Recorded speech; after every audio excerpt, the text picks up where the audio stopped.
NPO 法人食用昆虫科学研究会理事長です。佐伯慎次郎と申します。循環型の農業を考えていこうという。マグロを食ってる人にツナ缶を出すようなものですね。メスですかね、この辺だと。バッタのおじさんが死んでるって言われました。ちょっと先生の友達全員癖強すぎてちょっと。バグドッグキング特別編ということで、今回は内山さんのバグーズフレンドにいろんなことを聞いてみようということで、前回に引き続き佐伯さんに、来ていただきました。よろしくお願いします。佐伯さんは普段はラオスで活動されていて、はい、で今はたまたま本当にコロナウイルスの影響で、日本にいるという貴重な機会ということで、はい、本当は1年の結構な時間をラオスで過ごされてるんですよね。そうですね、日本で用事がなければラオスにいるという状態でした。2018年から。でも断然日本よりもラオスの方がそうです。はい、なんですけど今回ラオスの国境が封鎖されちゃったので、外国人である我々はもう引き上げなきゃいけなくなって3月末から今までいつラオスに戻れるんだとやきもきしながら待っている状態です。じゃあ本当に今回貴重な機会に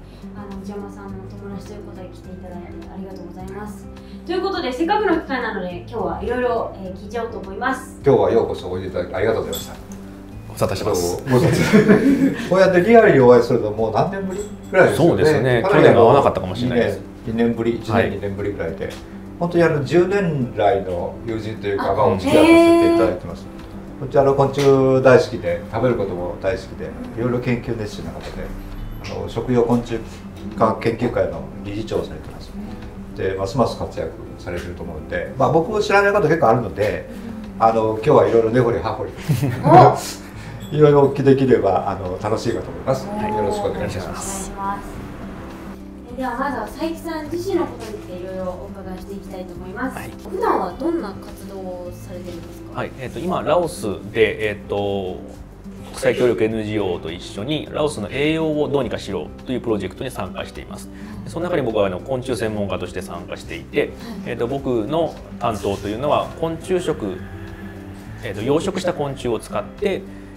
彼らの栄養に対してどうやって改善をしていけるのかというところの技術開発の部分を担当している専門家です。もともとは日本で、昆虫について活動はされていたんですか。そうですね。僕が、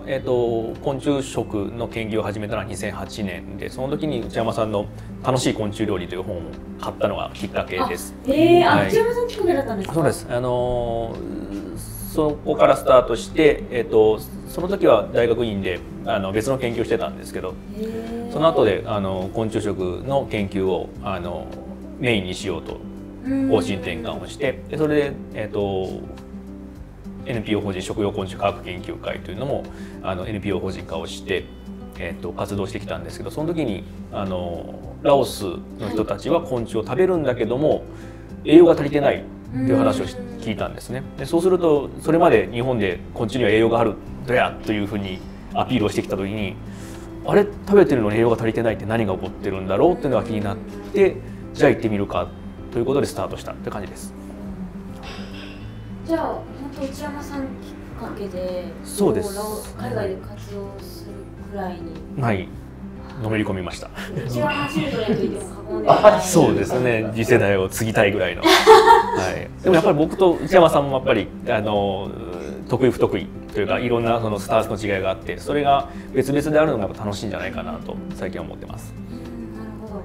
ラオスの人たちは虫を食べるのに栄養が足りてない。そうです。ラオスの農村部の人たちっていうのはほとんど現金収入がないです。1月8ドル。月1000円なんですけど自然が豊かなんですね。なのでお米は自家栽培をしていて、おかずを森とか川とかに取りに行けば何かおかずが手に入るというような環境でした。それで栄養の調査をしてきたんですけど、昆虫は何らかの昆虫が週1回ぐらいは食べているぐらい、それぐらい鶏の卵と同じぐらいの頻度で食べていることが分かりました。でそれで栄養が足りてないとかどういうことかっていうのを、調べ始めたっていうのが2017年のことになります。そこからもずっと今までラオスで研究されているんですか？そうですね、2017年は短期で2回ぐらい行って、でその後、昆虫を取って食べるっていうことはどうしても施設であるとか人手ですね、忙しい人ほど栄養が足りてなくて、忙しい人ほど昆虫を取りに行く暇がないので、そうすると取って食べるっていうよりは養殖していつでも手に入る、お家の中で手に入る状態を作ろうと思って養殖をスタートしようとしたんです。なんですけどやっぱり僕が短期でいて日本に戻ってラオス人スタッフに任せたものがうまくいかなかった、でその時に原因もわからないってことになっちゃうと、やっぱ僕が長期で滞在して昆虫の一通りを全部面倒見て分かった上でないと任せられないなと思って、それで2018年から定住住みながら育てながらという感じです。じゃあ3年目ってことですよね。そうですね、3年目に突入しようとしてたところでした。はい。じゃあもうしばらく行けなくなってまたラオスに戻るのは見通しはついてるんですか？8月以降という感じです。毎月末に月末に国境をどうするかっていうアナウンスがされるんですけど、今のところ封鎖したまま延長が続いています。なので8月に行けたら行きたい、戻りたいという感じです。はい、今日本ではどんな活動されてるんですか？今ちょっと日本に帰る前に受けていた書籍の仕事ですね、本を出版することになりまして、それの執筆と書き直し直しで手一杯という感じです。はい、関さんあれですもんね、はい、結構日本の本とかも日本の本を書かれてますもんね。そうですね、僕の主になったやつはあまりないんですけど、内山さんとか他の昆虫食仲間の人たちの昆虫食本の論文チェックとか、写真のチェックとか事実のチェックとか、そういうところを手伝ったりしてます。本当にもう日本を代表する昆虫食研究家というか、海外で活躍されているということで、すごいそんな方に来ていただいて本当に嬉しいです。ありがとうございます。今虫ソムリエとしての活動というのは何をされているんですか？そうですね、昆虫食を研究するっていうのはもちろん大事なんですけど、それが昆虫を食べる人にちゃんと届くようにするっていうことでもっと広い活動として位置づけてます。で、ラオスでいうと、ただその昆虫について調べるだけではなくて文化について調べてマッチングをしてで料理方法も提案したり、フィードバックもらったりというような総合的なやり方です。であとは、これみたいにバッタのお面を作ったり、写真を美術展に出展したり、あと昆虫食展という、展示会の主催をやらせてもらったりしたこともありました。でそういう感じで昆虫食というのを、社会に向かって表現していくというようなところも全部含めてやってしまいたいという欲張りなやり方が、虫ソムリエという職業になります。で食べるだけじゃなくて芸術的に見せていくっていうのにも注目されているっていう、そうですね、やっぱりそこは僕自身がそういうアーティストになるというわけじゃなくてそういうアーティストとつながっていく手段というふうに考えてます。っていうのはだんだん食べ続けると感覚がずれていくんですね。で粉末にしたら食べれるとか、見た目がなくせば食べれるとかいう話を聞くと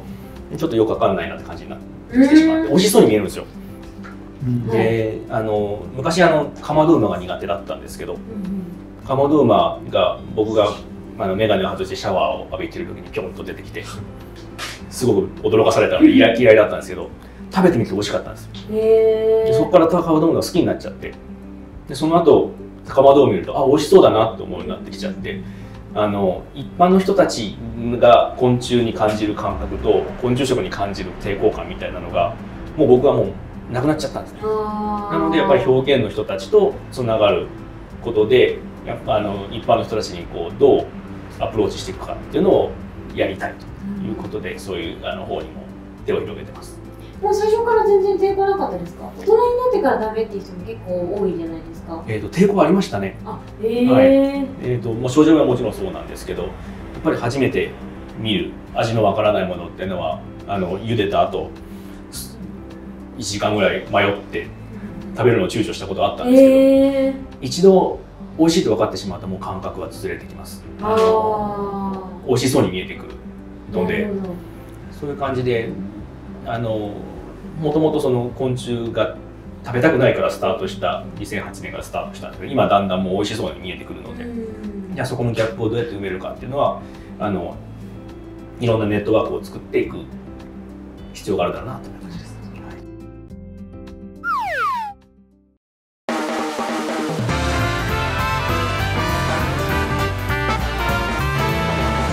チャンネル登録待ってます。